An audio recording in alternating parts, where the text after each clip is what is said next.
Hey, what's up, everybody? Thanks for tuning in to another episode of Let There Be Talk. Today is Monday, March 2nd, and this episode's coming to you live from the thin wall shitty apartment.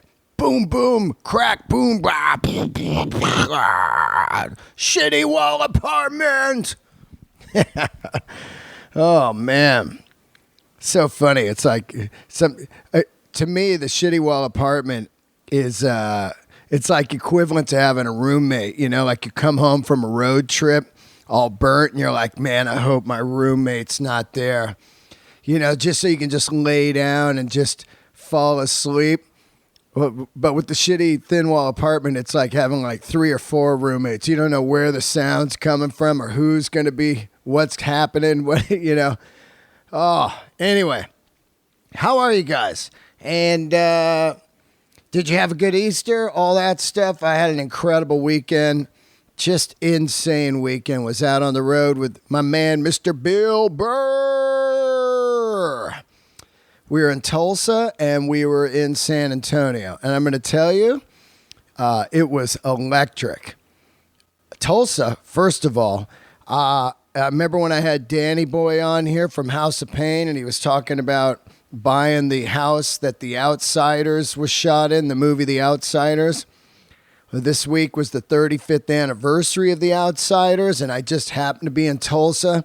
Danny picked me up at the hotel, took me to the house, and it just blew my mind. You want to see some photos, check out Instagram. But what a day, man. He took me on the Outsiders tour, which was amazing.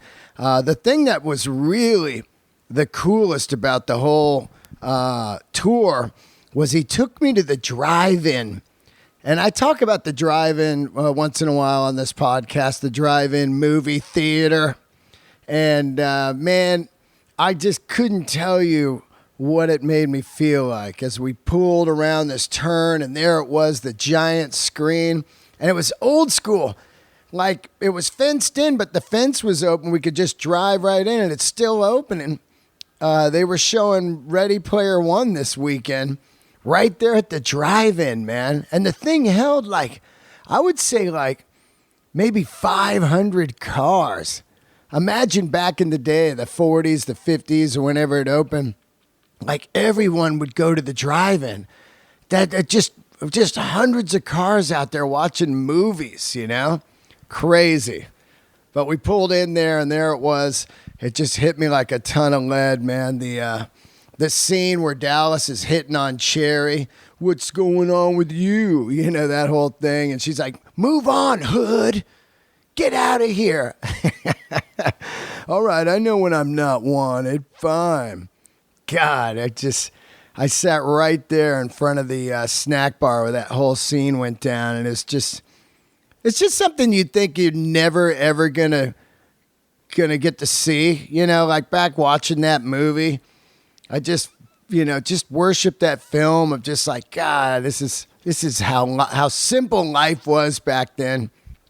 And you never think one day I'm gonna go walk around that house that the shot The Outsiders at, or go to the movie theater, the drive-in movies. It's so funny, man, and I can't tell you how great it was. And then the show at the Brady Theater was beautiful. It looked like some old 60s theater that like the Beatles would play at or something.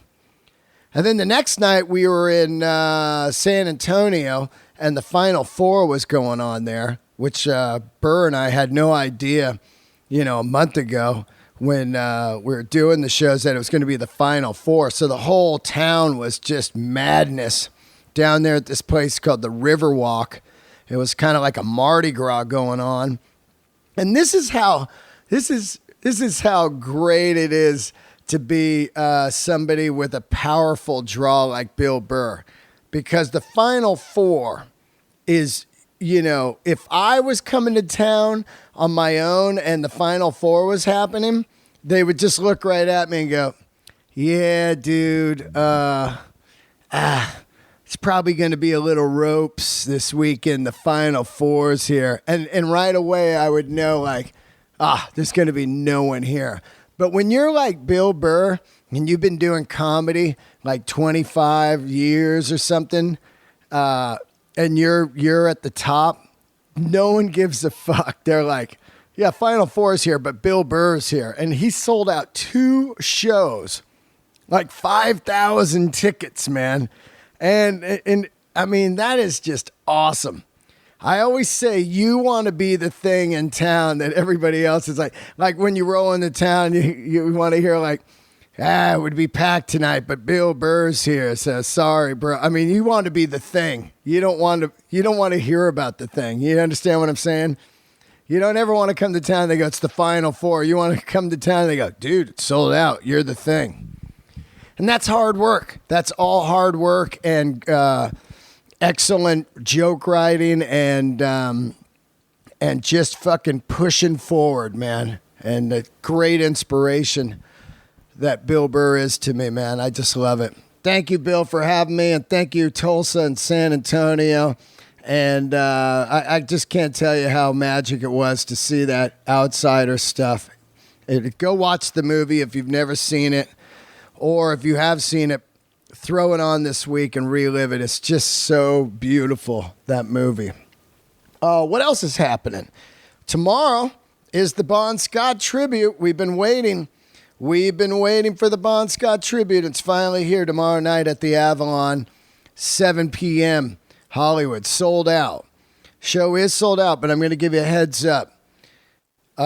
In the middle of the show, we're going to be able to have 200 more people. So if you want to get there at 9 o'clock, it's going to be $40 cash, and you'll be able to get in for the concert portion of the show. You can see us play the Power Age album. You won't be able to see the comedy part because that's seated. But as soon as we take a break, we're going to move the seats and we're going to have room for 200 people.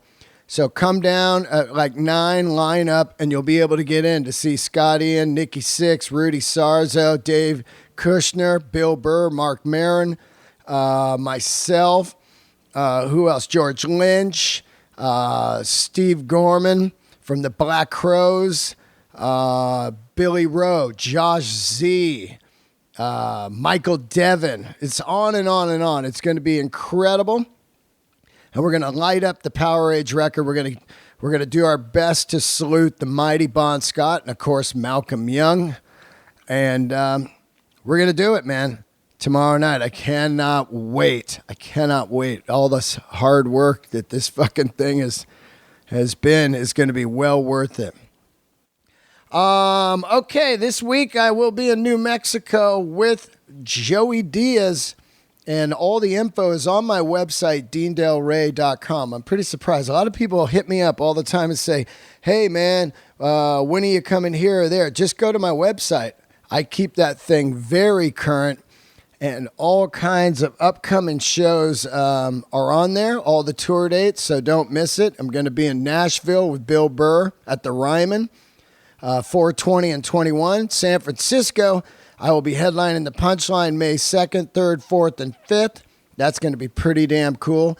Arizona House of Comedy headlining May 17th through the 20th. And Irvine Improv April 11th, I will be headlining. Those are all some upcoming shows. Also, I'll be back in New York all of June. So look for that. That's going to be cool. Let's talk a little bit about the guest today. Incredible guest. I don't know if you know anybody that's been around 100 years in America. Not a lot of things have been. There's a few humans that have been around 100 years. There's some things, but most are gone. And most are not handmade. This will be a handmade episode. We're celebrating the 100-year anniversary of Wesco Boots. And yes, I had Chris on before a couple years ago, and we had a great time discussing how you could get measured up and custom-made boots and everything. But this episode is a tribute to Wesco Boots turning 100 years old this year. And man, that is monumental in this world of, everything being made in China or, out of the country or whatever.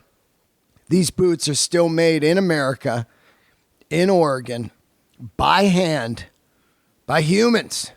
no machine. You know what I mean? I mean, they use machines to sew, but you know what I'm saying. He's got soul, and they are some of the best boots on the planet. So 100 years, and we talk all about it. It was great to have Chris back on. He phoned in.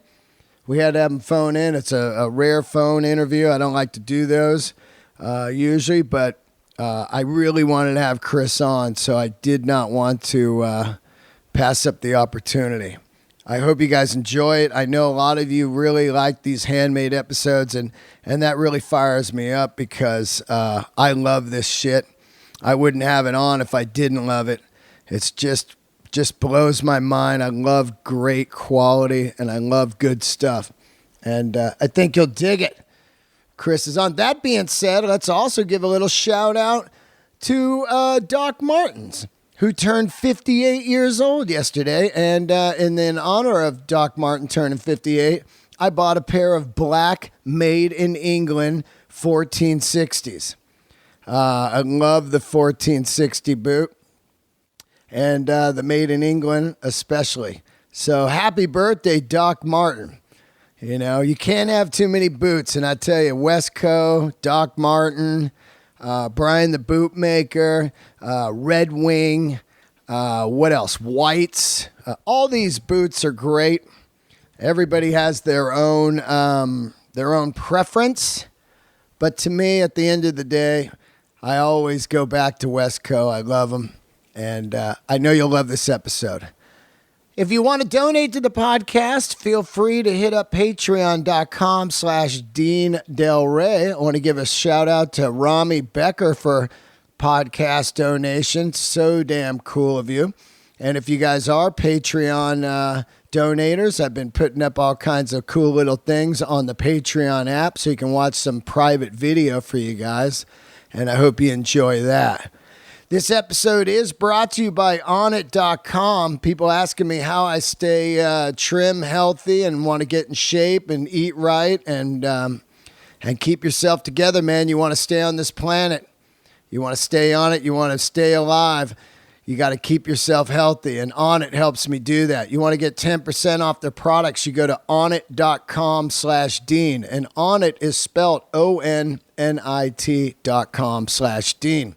I've been using the Alpha Brain, and it's been helping my focus big time.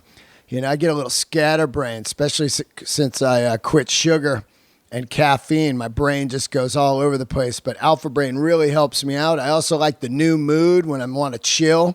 I've been enjoying the joint oil. You know how I hate the taste of fish oil. It's disgusting, but their joint oil tastes like tangerine. It's like candy. I'm all over it. If you go there right now, Onnit.com/Dean, you can get a free bottle of Alpha Brain. They'll just charge you the shipping. And that's on me, guys. That's my gift to you guys. Alpha Brain for free at Onnit.com/Dean. And support these people, man. They help the podcast, and they donate, and they advertise on here. And it means a lot to me. I love all the products that I advertise. I don't have anything on here I don't dig.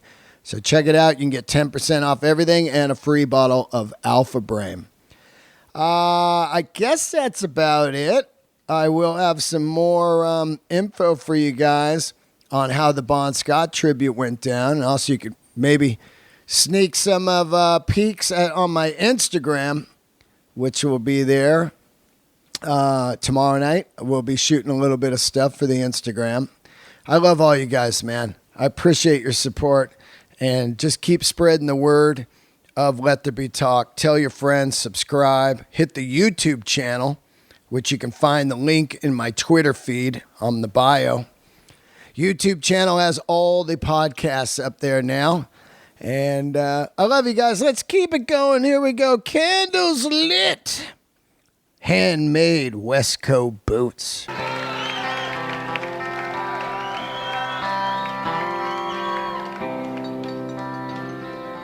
Hey, wake up. Your eyes weren't open wide. For the last couple of miles, you've been swerving from side to side. All right, thanks for tuning in to another episode of Let There Be Talk. Today will be another Handmade episode, and it is the return of my good friend Chris Warren. How are you, buddy? Good, man. Good. Glad to be back. Thank you very much. From Wesco Boot Company. Wesco Boot Company. Now, this is a special episode because I had you on a couple years ago, and we did the whole thing about how you can custom measure a foot and get a boot that fits exact to you and all the different styles and everything you can do. But today is a celebration, in my eyes, a humongous milestone of 100 years of making boots in the USA at Wesco Boots, right? Absolutely. You know, we discussed it last time where it was a family-owned business based on logging, and to see how the company has evolved to where it's at now is, well, it's phenomenal. You know, I mean, it's pretty much mind-blowing, like you said. Yeah, I mean, you know, one of the prides I have of doing the Handmade episodes is that people, I think they don't, I would say maybe like 90% of people, they don't really realize where their stuff's made. I think they just go into like a store, buy the stuff, leave, and just have no idea that most of the stuff's made in China or wherever. And they don't really sit down and think about the old world of, like, at one point some guy started a small little boot company, you know, and here we are 100 years later. I mean, that is just insane, especially what it takes to have a company now in America. You've got you got these wages that it costs a lot of money to live in Portland, up there where you guys are. So you got to be competitive, right? You know, and then you could easily make this boot in China for about $40, probably. What do you think on that? Yeah, I couldn't even tell you. I mean, looking at the cost of materials, just in the upper of a boot is unreal to still make it in the States. And, you know, like us, our materials, our leather and our soles and all that come from the U.S. So we do pay premium prices, but I'll tell you, with everything that we test and that we run through R&D and all that, we pick the best of the best. So we think it's well worth it. You know, you get what you pay for. Well, I mean, I often talk to a lot of people, and they always say, like, well, I can't believe how much that stuff is.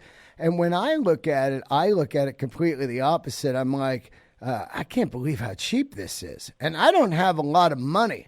So what I'm looking at is, well, I've bought, now look, I love Doc Martens, okay? And I wear them. But they fall apart. They're not made in London anymore, unless you buy the London ones. You know, they're made in like Vietnam or China, and they fall apart. And I pretty much buy a pair about every 2 years. If I'm riding, I'll go through a pair in a year easily. You're not going to resole a Doc Marten, and I buy the colored ones, and the color flakes off. It's not like dyed leather, you know, it's like painted on, you know. And I'm not shitting on Doc Marten because I love Doc Martens. My point, though, is I buy a pair every couple years. That's about $160. And I have a pair of Wescos right now that I bought in the 90s. And they are better than ever right now. You know what I mean? Now, if you look at that, it's probably like $10 a year, or $20 a year I paid for these boots. You know? Yeah, and not only that, if you need new soles, it'd be even cheaper to just get soles on those than it would be to buy the other boots that you were wearing. 100%. You're so right. And not only that, but they become like an old baseball glove on your foot. The way they feel when you put them on, you go, "Oh, these are my boots," you know. And it's that old saying, you know, die with your boots on. You know what I mean? It's such a fantastic boot.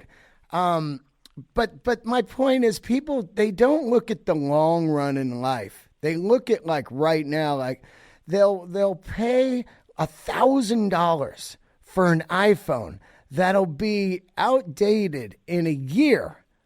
And then they'll look at boots for $600 that last them till they die, and they go, "Oh man, that's pricey." So people's priorities are all upside down, you know?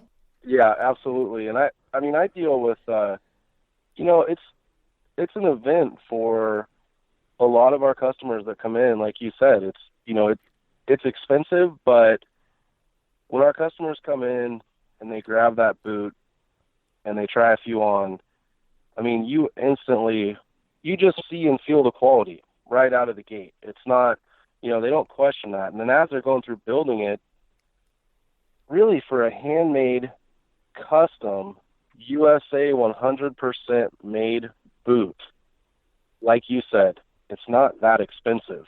It's not, dude. I mean, you know, it's so funny that that we're doing this episode right now, because on the way over here, a guy tweeted at me, and I'll read you the tweet. I can't even believe the odds of it. On the way over, he says, "Hey, Dean, I was thinking of picking up a new pair of boots to wear around riding time to time, and all around just a great boot. Any recommendations?" I like Wesco, and what's the other one he put here? Wesco and Fries. And, of course, I'm like, you know, Wesco immediately. He has a $500 budget. What is just the stock price of the boot? I forget. Just a engineer boot. Is it $500, $600? It's $470, $472. That's stupid. I mean, that's a great price, you know? There it is. Yeah. That boot, I've been rocking an engineer boot, the one I bought at the what do you call it? Sturgis. I've been rocking that boot since 2006, my second pair, you know. I mean, the first pair I just bought off the shelf in the 90s, you know, in San Francisco somewhere. These are great. And then I get a pair custom made from Sturgis, and now I got another pair from you. But, I mean, you know, those boots, they're going to outlast me, you know? Yeah, it's something that I've looked at over the years where, and you and I have talked about it, but my father has worn our boots since I was a little child. He worked up in Northern California as a millwright, and he always had two pair of Wescos, and that's just through my childhood. That's what he had. You would always see them by the door, one pair or the other. And, you know, he always told me, invest a little bit more money so you have your items longer. And that's one thing that, you know, as you were saying earlier, you don't have a ton of money, and it's an expensive thing. But me as the sales manager, for the first 7 or 8 years, I worked on them, you know, stitching them, nailing them, all of the internal parts of it. I did. And then once I got the first pair of Wescos on my feet, I still have them. And they're like, I don't know, 13 years old. I've worn them on my Harley. I've worn them out in the backyard with a shovel. I've done gravel and pave. I mean, everything in daily life, you know, through those boots, and they're still just kicking it. I mean, they're amazing. Now, when you first started working there, we talked about it on the episode a couple of years ago, but when you first started there, you were on the ground, on the floor, building the boots, and it's got to be interesting to, because you never built boots before, right? You weren't doing this before. No. I mean, can someone actually, as a career, move up to Portland and you could train someone who's never done it to build a boot? Is it difficult, or is it kind of like, do you need a little bit of artistic, or is it kind of like, here's the patterns, you can do it? I could give a really long-winded response, but I'll give you the short version just because. When I walked in here, I had no clue. I mean, zero. You know, and in the interview, it was, yes, I've done things with my hands for work. Have I done, you know, to me, no, you don't have to have shoemaking experience. Would we like it? Yeah, it's okay, but we want to teach you how our boots are made. You know, we want, and we don't oversaturate it. We take an individual that comes in, that gets hired, we take them and teach them the first job, and then we add to it. So it's like, instead of trying to do all these different things, you take one thing, you work towards mastering it, you add a little bit more on the plate. Like say initially you come in and you're hand nailing the leather soles, and then after that you're gluing the soles and pressing them, and then you're trimming them, and then you're stitching, and we kind of work it all out. Our management team does a good job at training and cross training and getting everyone comfortable before we move on, because as we've discussed, it's it's a spendy product. We want to make sure that everything's done correct and up to our standards. So we kind of we try to limit it and just start in one position and then move on from there. That's amazing, man. I mean, how long you been there again now? I was first hired in the beginning of '02, so wow, a little over 16 years. Yeah. 16 years, man. That's just amazing. You told me something recently, and I'm kind of going through it right now, but you moved about an hour away. You used to live right next to the factory, and it's to me, I know that you don't mind the drive in, you listen to podcasts and stuff, but I'm finding that the closer I live to work lately, the better it is. Like I just walk to the comedy clubs now, Does it affect you, or are you just kind of like, wow, I'm an hour out now? For me, Roberta, as I've mentioned her before, which is our CEO, she runs everything. She's the owner and she's the president. And, as I discussed with her prior to moving and taking the sales manager job, I told her that I was committed to Wesco. I want it to be a career. So as you said, correct. I would love to live a little bit closer, but, we've got Colton and he's 9 and us living an hour away. It's kind of it's another small community, but he's digging it, and the commute's, it's about 50 minutes to an hour. Now, if I was doing 2 hours each way, I'd probably I'd go crazy. But, it's kind of like in the morning I'm ready when I get here, and then when I'm done at work, I can kind of decompress, make a couple calls, Bluetooth, make a few work calls that I need to take care of after work, and it's not too bad, so it's tolerable. It's that American work life now. I always say it's not 9 to 5 anymore. It's like 9 to 9 to 9. I mean, look, I text you in the middle of the night like, I need this boot. It's a crazy world of. I was reading where employers are now expecting you to start working right when you get in your car, like start doing calls and on all that stuff, man. It's definitely a different world. So if you're not doing a job that you love, and thank God you work at something very cool. If you're not doing what you love, man, wow, it's just it's crazy. So what a score to be in there. I often sometimes fantasize like, oh, what would I do if I didn't do comedy? And I know it would probably be either in the watch world or the clothing world, because I already did the motorcycle world. But it is a lot. It is like when I was young, I had a job at Foster Freeze making ice creams, and I was like, this is the greatest. And after a while, every job becomes a job, right? I mean, it gets to that thing of like, here comes another guy. He's going to ask me 7 million questions about the boots, and you got to stay up on it, right? Like still dig it. How do you do that after all that time of being in there? Is it stuff like Instagram? Because I know that Instagram has really kicked ass for some people like Westco, Yeah, that's that is one huge thing for us, where and Instagram is so massive, in regards to a handful of social media, but our customers, our friends, our fans, everyone that shares the photos, like you, for example, we did a podcast. I've got people calling right after that. We post a picture that we share from.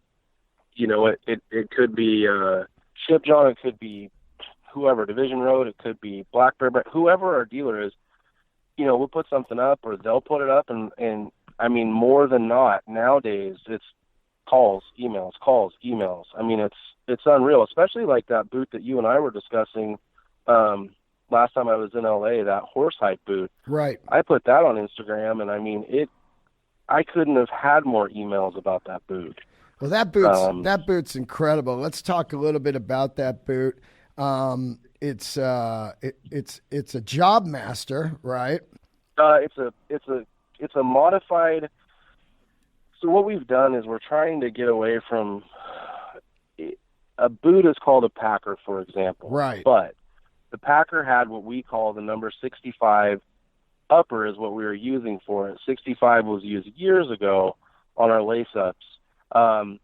So what Roberta's done, she's going through and to pay back to her family and her roots and everything, that boot is now called the Hendrick, and then we have the Johannes, which was formerly known as the Foot Patrol. Oh, I got you. You're changing the names now, back to the old one. Yeah, so like the Robert William, we named that, Roberta and I were talking, we thought it would be cool to name that after her father. So that's Bob, who ran the shop for a handful of years. That's who the Robert Williams named after.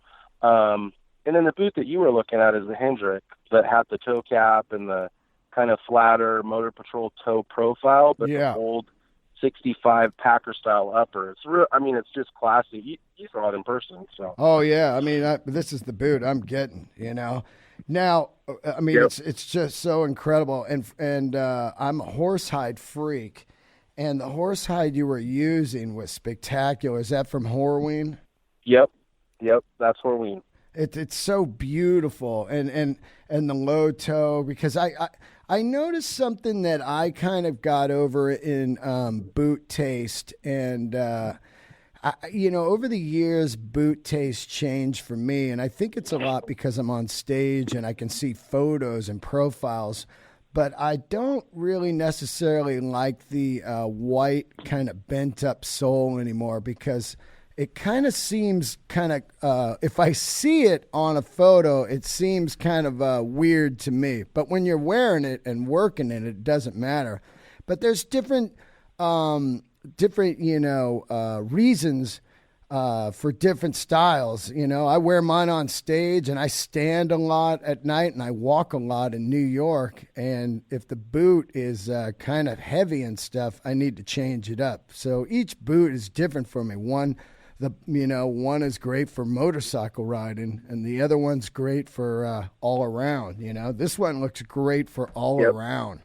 Now here's it doesn't have a big meaty sole. It doesn't. I mean, it's your pants are going to hide the upper of it, and the lower, it's like you and I were discussing, it's got kind of a little bit lower heel, and not super big traction or anything. It's dressy looking.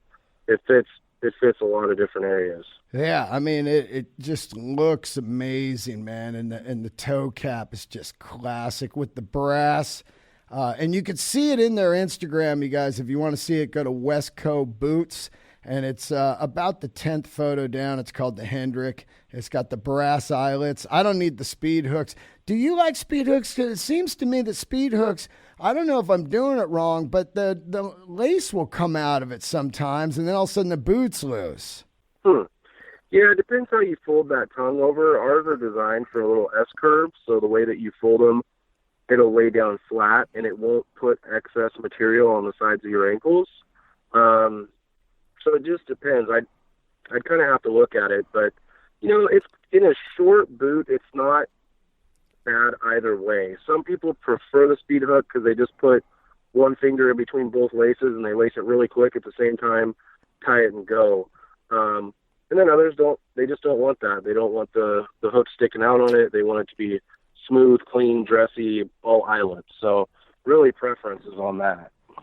Now, is this part? Now you're doing you got a whole thing coming out for 100-year anniversary. Is this part of the 100-year line? I know you got a special boot coming out for the 100-year, just a one boot, or is there numerous boots coming out for it? We do have a bunch coming out. Because I see the box here. The boot that what's that? I see the box here. It's rad. 100 years Westco. How cool is that? Well, we've got a handful of things going on behind the scenes. I mean, as far as your question, yes, we have multiple pair that we're going to be coming out with. Rad. The first pair is almost complete. We're just doing a couple different labeling things on them, Right. and finishing out some of the soles and so on. So I'd say within the next 2.5, 3 weeks, that will be seen. The photos will be seen. It's a killer throwback of our first printed catalog. One of the boots that was in there. Wow. From 100 years ago or something? What's that? From how many years ago, the first printed catalog? We were trying to figure out the date on it because it's a real small little pamphlet, and it says in there that Wesco has been standing the test of time for 30-plus years. So that would put it 70 in the mid-late 40s. Wow. So, yeah, in most of those boots, you look at the timber boot, but then you look in the 30s where, an engineer or our lace-ups came out. We're going to be doing, and I've said this in a couple write-ups and whatnot, our anniversary year, in my opinion, of what I would like to do and what Roberto's okay with and so on, is to kind of give back to those styles that got us where we are. I mean, yes, we've evolved, but those boots built the foundation of Wesco. So there's going to be some lace-ups, there's going to be some pull-ons, all old school with cool little details that we're going to outline in some of the social media and the email blasts that we do and so on. And you mentioned earlier, we were talking about 100 years.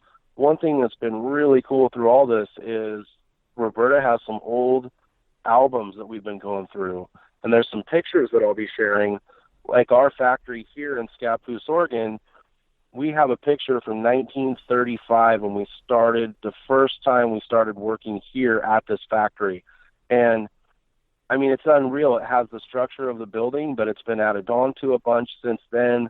You see all these old cars from the 30s parked down out in the parking lot that's not paved, that it's all dirt, and it's just like, I don't know, it's beautiful. It's unreal to think that we came from that, like looking at all this and looking at boots back then and now it's well, like I said, it's phenomenal.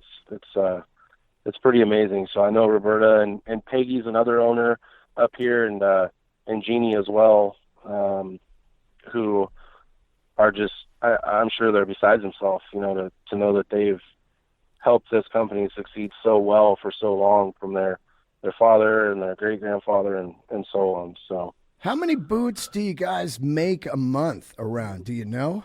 It ranges. When we used to do all work boots, there was a time when we were doing about 144 a day, 150 a day. Whoa. And that was in 8 hours. But 144 a day? Yeah. But when you're up in Portland next and you come out, I'll show you. It's, you used to walk through our factory and you would see just racks of the same styled boot, and it was heavily work boots. So you'd see, 18 pair of black Job Masters, lace-to-toe, aggressive tread. You'd see like 3 or 4 racks in a row of them. And then you'd see Redwood Job Masters, lace-to-toe. And then you'd see brown Job Masters, lace-to-toe. Now you walk through our factory, and it's unreal. Last week I was doing a little tour, and one rack's got olive and burgundy and brown domain, and it's got the new British tan leather that we just brought out, and it's got black tie, and it's got, all the custom it's stuff. got almost every color that we have. That custom stuff is where it's at, man, because it's it really kind of gives you this is who I am. I designed this boot. You can go on your website and the sky is the limit, and once you get a boot that you really feel is you, it's so cool. I mean, it's weird when I wear boots, how many people comment on boots, I put photos up on Instagram of boots and people go crazy. There's something about boots, and of course sneakers too. There's that whole sneaker world, but with boots, you know, like sneakers, I said this over and over and over. When they get old, they suck. You know, like the thing about sneakers is it's all about pristine and new and unworn. But the patina on boots, when you take photos of old boots, man, people go nuts over that, you know, and to have your own custom boot is crazy. And I think that's a lot of what is saving, you know, people like Westco now that are thriving because of, you know, people love the individuality of it. And a lot of people shit on hipsters, like, hipsters. But I love hipsters because they have passion. And passion is what you need to keep businesses alive, you know, vinyl, watches, boots, denim, leather jackets, cars, old cars, whatever it is. You know, hipsters have passion. A lot of millennials, they don't really care what they wear or what they're, you know, all they care really about is just the computer and that's about it. But with actual individual hipsters, you know, I see that they're into stuff and it's a passion that they have, you know, and that's what's great about Instagram. You can go on there and be like, oh, look at this guy's boot, rad, or I hate this guy's boot. Look at that, you know? Yeah. You know, for me, I mean, obviously living out here, I'm a little more secluded than, if I was in Portland or Seattle or wherever. Portland's ground zero of that stuff, boy. I love it. 10,000, you know. But I'll tell you, you know, we even have it down to the point where someone will come in and they'll have a belt and a bag and whatever, and we match as close as possible. We had a guy come in that wanted to match his computer bag and his belt that he had custom made. Wow. And it was really close to our brown domain. The stitching that he used on it was like our mahogany, like our brown.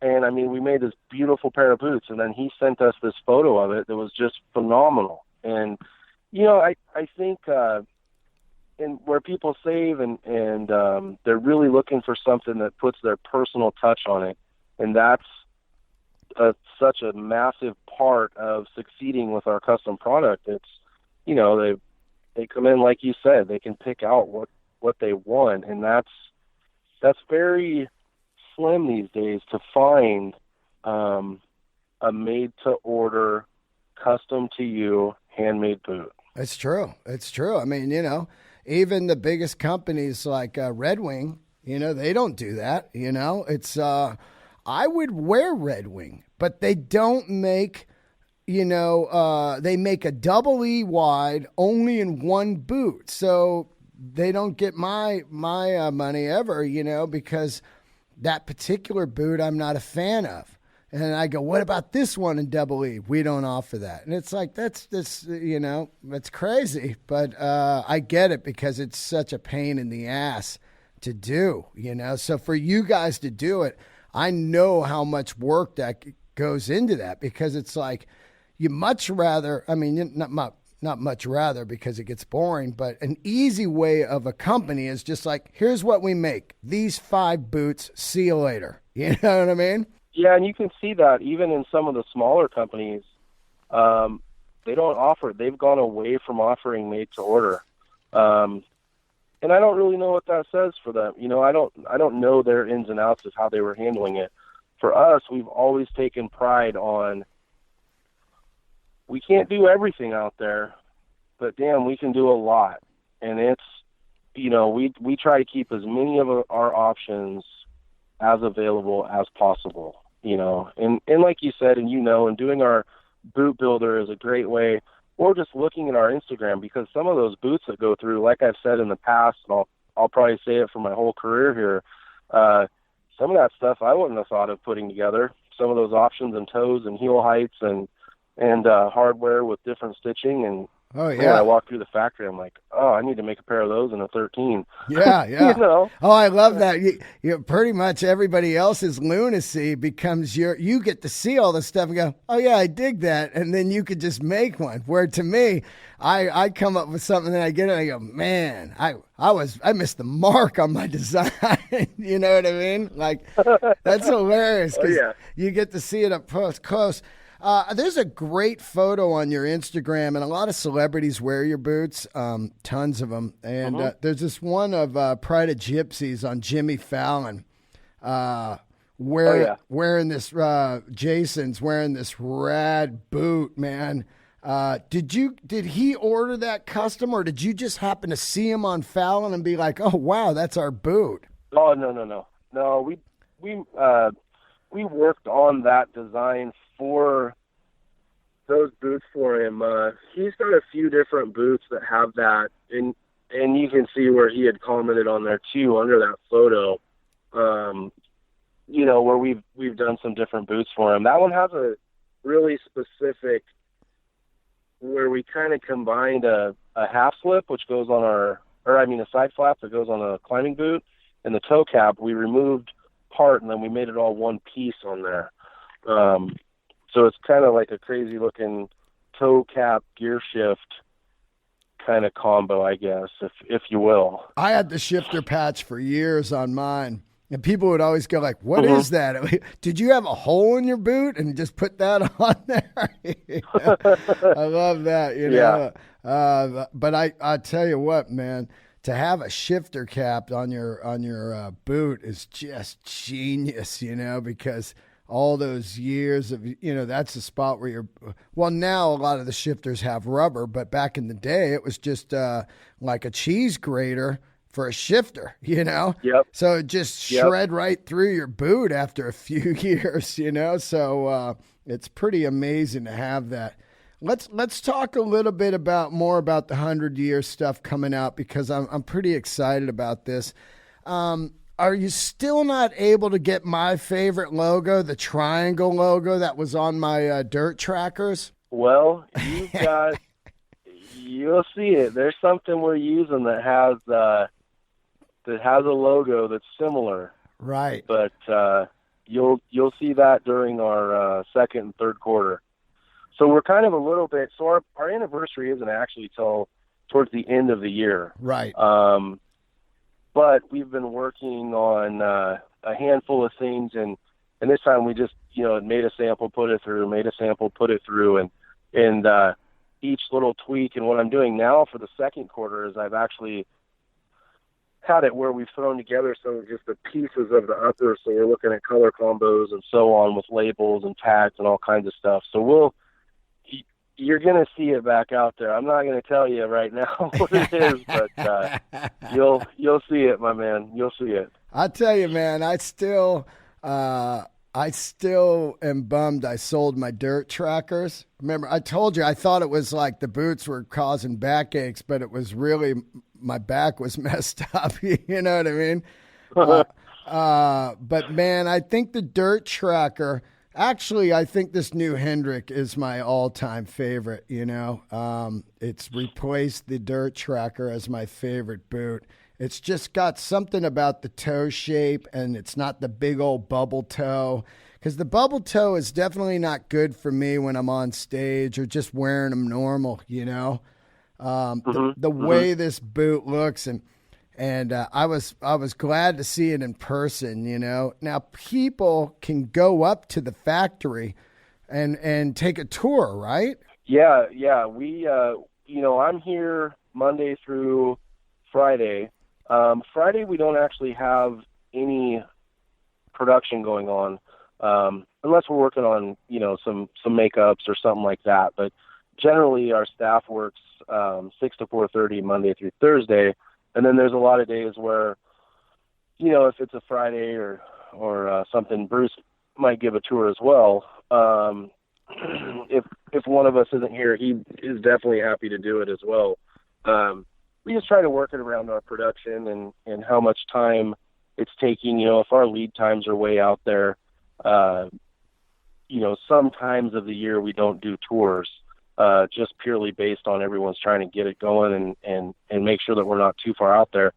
But, with the number of orders we've had the last few years, I think we've been about 12 weeks lead time for, it's been 2, 3, 4 years. I don't know. It's been as long as I can remember on this time. So it's so if somebody orders boots now, it takes 12 weeks? Yeah, 11 to 12, right around there. That's not too bad though. There's a couple thousand orders hanging out. Yeah, wow. it's A couple there's a thousand lot, orders, so. man. That's just insane. You know, it's a couple that. Now, let me ask you: when you are sitting around, now I know you're the head of sales now. Do you you come up with a lot of ideas like I do? We sit around and be like, "What about this and that?" Do you ever get any pushback? Like, no, we just can't do that, Chris. You know, do you ever get that, or do they give you pretty much gung ho? Because I know some people, when they're owners and have been around a long time, they do lose a little touch or a little bit of excitement. So it's great to have somebody like you around that's like, I think we should go old school logo and do this 100-year thing. Is that a lot of your idea, or is it the company? Well, I mean, the ones that we're doing for the anniversary, I picked out to do all of those. And as far as getting the whole boot through, yeah, I mean, we're all on the same page here, where I'm talking to the production manager about, talking to Chris about, hey, what do you think on this? Do you dig this style? Do you like this? Do you like that? I show him that the style that we're going to do on this boot and the sole. One thing Roberta and I were talking about is doing a different logo on the sole, and so there's definitely input all around on it. For me, it doesn't matter if I came up with it or whoever. I don't kind of fixate on that. I just want us to be successful on what we're doing. So I don't know. Roberta is really open-minded as far as a business owner. She's been really cool to work with on this. I mean, I think she's as excited as any of us. I mean, I'm pretty jacked up on it just because I know that the boots that we're going to do are going to be one time only. We're not going to release them again. Wow. And I know that people are going to dig the styles. Yeah, we're not going to do this. This is it. The first quarter is going to be like a 3-week window for pre-orders. That's it. The second quarter, same thing. You're going to have a 3-week window. There's going to be a photo shoot. There's going to be some email blasts, some social media stuff that we do. And then that's it. So if direct customers or dealers or whoever wants to get on board with those, it's got to be during that period. And so for the 100-year, are there going to be 3 different boots or 2 different boots, or what's the plan? Or can you say? I'd say there's a few more than that. Yeah, I'd say there's. But what I'm asking is, let's say you got 5 boots for the 100-year. Those are only going to be available for this year only, and then that's it, right? That's it. Wow. Correct. Wow. Correct. Now, here's a question. Wesco's Japan, which is Sonny, and who is partners with you guys, is he doing a separate 100-year boot, or is this all part of both you guys? No, so how we did it, and we're talking about people doing different things. We found this, Roberta and I had discussed doing some old boots, right, out of our catalog. Right. And then she worked on, like, our logo and everything was from her that we're going to be putting on there. So she's involved in that as well. As far as Sonny and Coda and them, they run their own business. They're just a distributor for us. So, and a great one. I mean, and you were just there at Good Art with Sonny and Coda, and right. They're great. But they did their own 100th from the Shinky Tannery. They did that horsehide Jobmaster and Boss boot. Oh yeah, I saw it. They had it at Inspiration. That was it, right? Yeah, so that one was already pre-sold. They were doing that towards the end of they did that last year. They did theirs early. So we had talked about when we start pushing these ones, they will offer those and bring those on into their stores and offer them to their network as well. How many stores they have in Japan?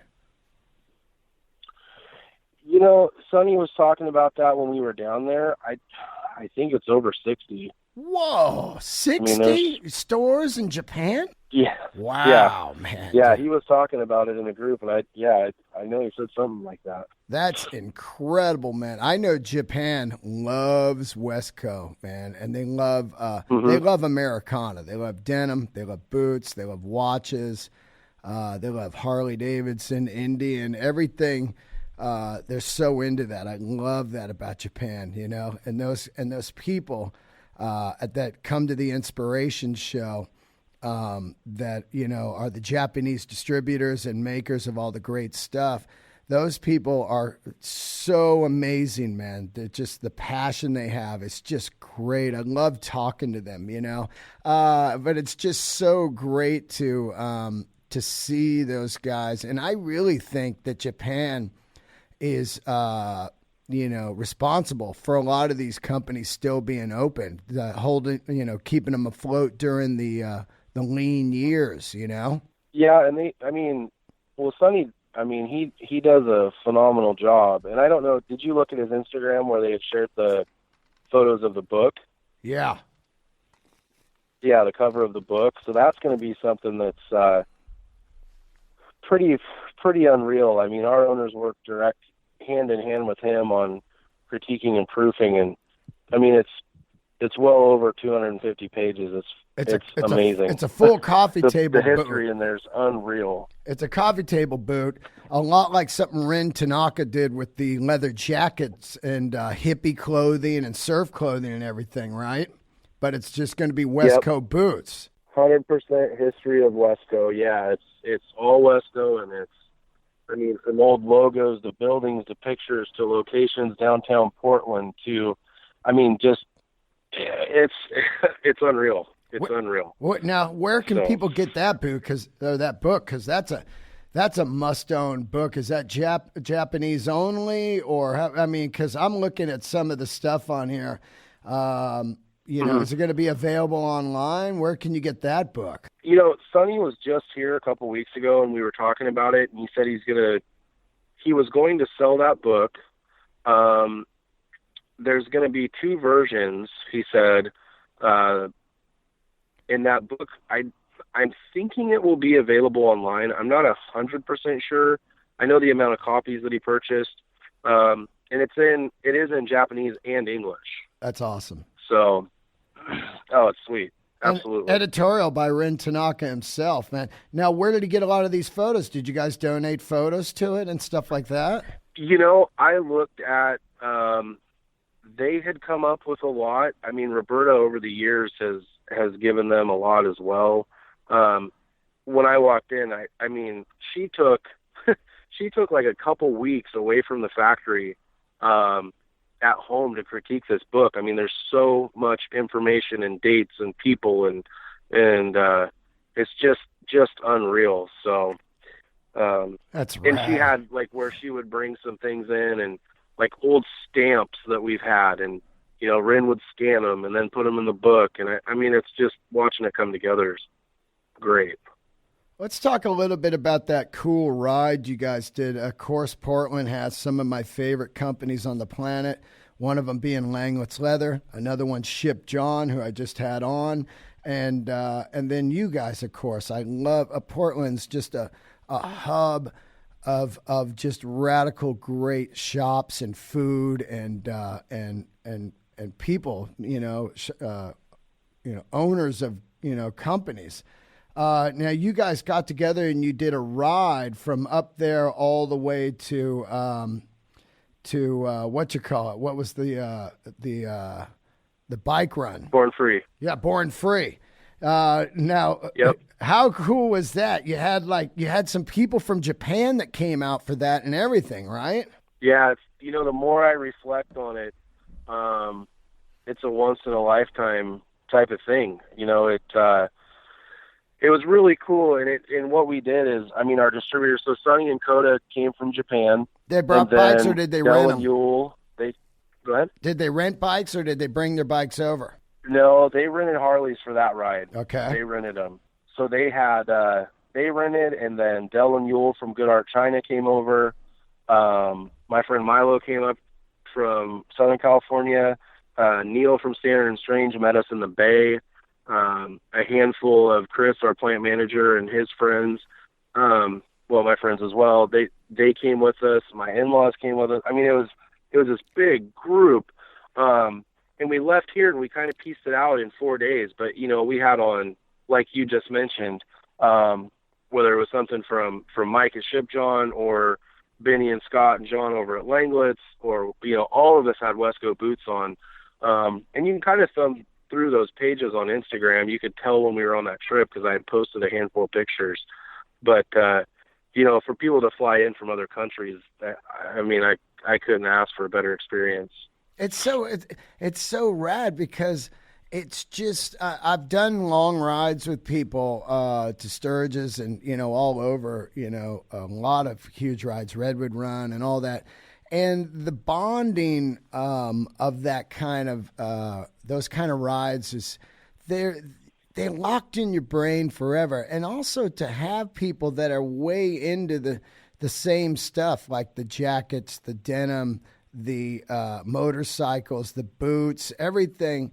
You know, it's interesting to see all these different types of people, and they get together over one thing, the love of handmade goods, you know, and you learn so much about people on rides, right? When you're on them, you're like, whoa, this guy can't handle his booze.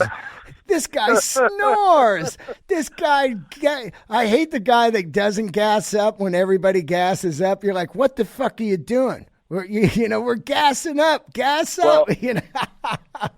Fortunately, we had some pretty smart riders with us, so Great. we got lucky. I mean, it was great from when we left here with, you know, Roberta and Peggy, the owners, and like Karen and Kim and Bruce, everybody outside, and we just have this big group of motorcycles, and we left here. And when we got down to the first stop, they put Coda, so Sonny and Coda from Wesco, Japan, they put Coda on this little Sportster. Oh, so, no. I mean, we were stopping.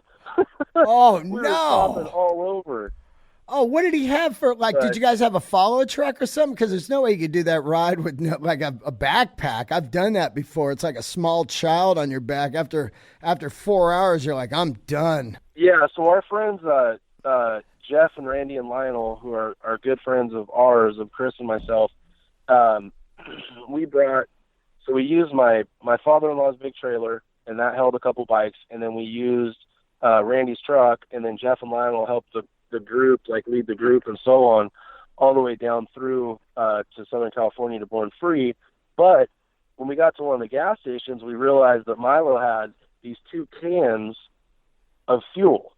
So Right. It was, each one held fuel in it. So it was like, oh, we could get Coda a little bit farther when needed, or if we stopped and weren't quite to that point yet, we could use those and fill him up real quick. And I'm looking at the bike. It worked out really well. I'm looking at the bike he did it on, and all I'm thinking, he did the whole ride, right? Yeah, and he, you know, I mean, at one point I look back and I don't think he could smile bigger.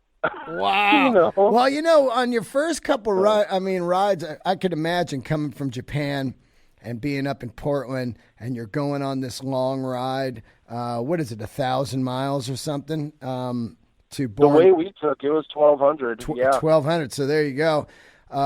You know, you go on these long rides, and I've done it before. I did it on a V-Rod, you know, to Sturgis, and you're not really thinking about it, but later when you do it on a proper bike, you're like, oh, I was an idiot, because you think like, this is hard, man. We did some hard miles today, but when you do it on like a Road King or a Ultra, a street glide, you're like, yeah, you just get off, you eat steaks and talk, and the other guy goes right to bed. He's beat up, you know, the wind.